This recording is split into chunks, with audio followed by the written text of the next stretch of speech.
안녕하세요 여러분, 도케아 맥주식입니다. 오늘은 실적 발표 이후 팔란티어 주주시라면 도움이 될 수 있는 정보에 대해서 공유드리고자 합니다. 먼저 팔란티어 주식을 매수한 기관 보유 현황에 대해서 살펴볼까 하는데요. 팔란티어가 발행한 주식의 숫자는 총 18억 개 정도이며 이 중에서 기관이 약 26.03% 정도 보유하고 있다는 것을 보실 수 있습니다. 사실 기관이 이렇게 26%에 달하는 주식 숫자를 보유하게 된 것은 최근 기관들이 2억 1천만 개 정도, 쉽게 말해서 팔란티어 발행 주식량의 11%에 달하는 양을 사들이면서 생긴 결과입니다.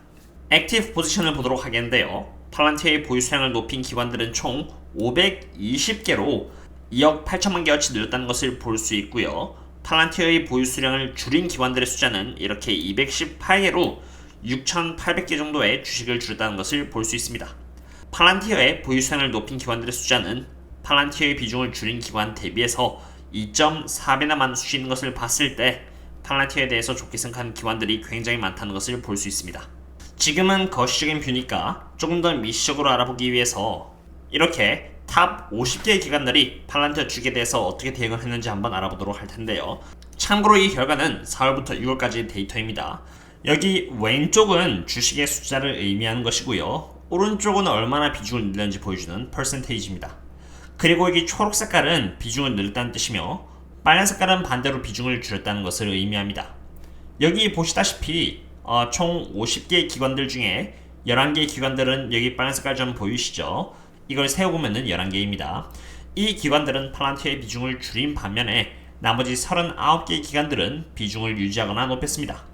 50개의 기관들 중에서 가장 많이 팔란티어의 주식을 보유하고 있는 기관은 여기 뱅가드 그룹이고요. 그 다음은 ARK Investment Management, 그리고 모건 스탠리 등이 있다는 것을 볼 수 있고요. 상위 39개에 달하는 기관들이 팔란티어에 대한 주식 보유량을 크게 높였다는 것을 봤을 때 팔란티어에 대해서 전반적으로 좋게 생각한다는 것을 엿볼 수 있는 부분이 되겠습니다. 그렇다면은 왜 39개의 기관들이 팔란티어에 대해서 좋게 평가하는 것일까요? 팔란티어의 경우는 크게 Commercial Segment 그리고 Government Segment로 이루어져 있는데요. 이번 2021년 2분기 실적 때 이 Commercial Segment 쪽에서는 27.3%, 그리고 Government 쪽에서는 66%의 매출액 성장률을 지난해 동분기 대비해서 보여주었습니다. 단 1년 만에 엄청나게 성장한 것이죠. 게다가 지금 한창 성장하는 기업이라 이러한 성장률이 언제부터 사라질지는 아무도 모릅니다. 두 번째 이유로는 팔란티어는 지금 세일즈 인력들을 보충하고 있으며 최대한 많은 고객들을 유치하기 위해서 팔란티어의 제품을 무료로 기업들을 대상으로 제공해줌으로써 고객 친화적 결제 모델로 바꿔나가고 있습니다.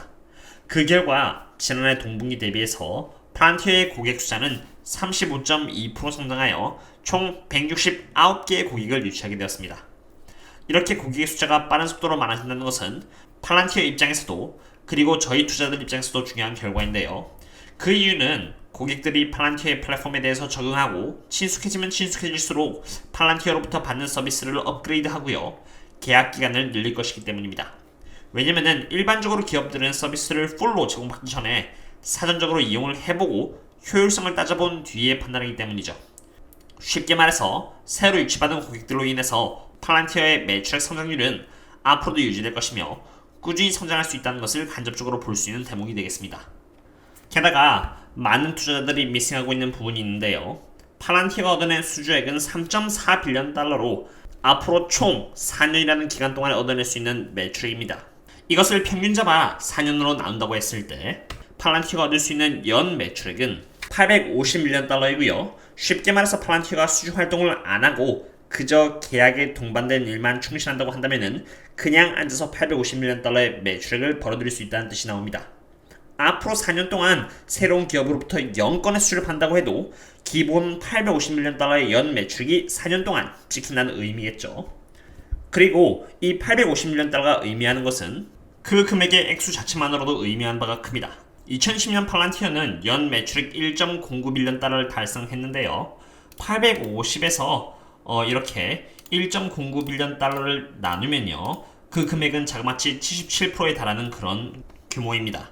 팔란티어가 영업 활동을 안 하여 새로운 고객을 유치하지 않고요. 그저 계약된 것만 충실히 이행해도 기본 연 매출액의 77%는 자동으로 벌어들인다는 의미입니다. 그런데 팔란티어는 가만히 있는 기업은 아니죠. 팔란티어의 Foundry for Builders를 이용해서 중소기업들을 대상으로 팔란티어의 Foundry 서비스를 이용할 수 있게끔 했습니다. 한번 팔란티어 플랫폼을 이용해서 비용을 줄이고 규모를 키우게 된다면 팔란티어 서비스에 적응을 한 기업들은 앞으로도 꾸준히 이용할 것이고요. 이것은 팔란티어에게 있어 계약기관과 서비스 면에서 업그레이드를 뜻하게 됩니다. 물론 처음에는 무료로 이용하는 것이니 새로운 고객들도 굉장히 많이 받게 되겠죠. 수주 활동을 전혀 하지 않아도 연 매출액이 77%는 벌어들일 수 있는 상황에서 새로운 고객들을 빠르게 유치한다는 것은 앞으로도 팔란티어가 얼마나 빠르게 성장할 수 있는지 보여주는 부분이라고 생각합니다. 마지막으로 팔란티어의 밸류에이션을 알아보도록 하겠습니다.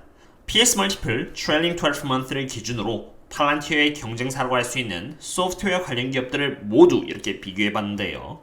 참고로 여기 Y축은 밸류에이션을 보여주는 그런 부분이고요. 여기 밑에 있는 이 X축은 특정 기업의 매출의 성장률을 보여주는 부분이라고 할 수 있겠습니다. 팔란티어가 여기에 위치해 있다는 것을 봤을 때 팔란티어의 PS, TTM 기준으로의 멀티플은 약 30초 중만을 보여주고 있는 상태라고 할 수 있는데요. 다른 기업들에 비해서 확연히 고평가의 모습을 보여주고 있습니다. 팔란티어의 PS 멀티플보다 모두 이렇게 아래에 위치하고 있으니까 말이죠. 그러나 그게 꼭 나쁜 것은 아닙니다. 왜냐면은 팔란티어의 매출액 성장률은 이렇게 49% 정도에 육박한다는 것을 볼 수 있기 때문입니다.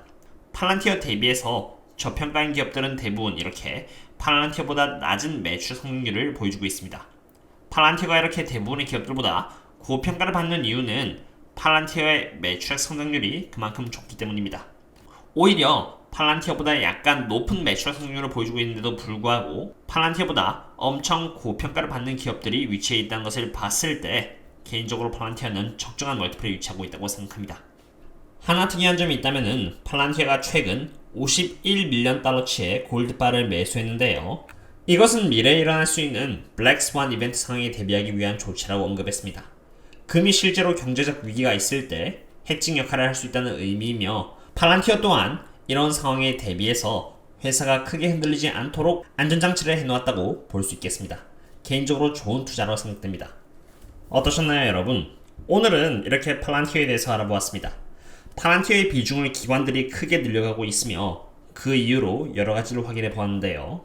먼저 팔란티어의 훌륭한 매출의 성장률, 둘째는 빠르게 성장하는 팔란티어의 고객들과 아무것도 안 해도 4년은 거뜬히 버틸 수 있는 팔란티어의 수주액, 셋째는요, 다른 경쟁사 대비해서 적정한 멀티플과 마지막으로 블랙스완과 같은 이벤트에 대비하기 위해서 금에도 투자를 해놓고 있다는 점입니다. 오늘의 분석은 여기까지 하도록 하겠고요. 그럼 다음에 더 유익한 영상으로 찾아뵙도록 하겠습니다. 다음에 또 만나요. See you later.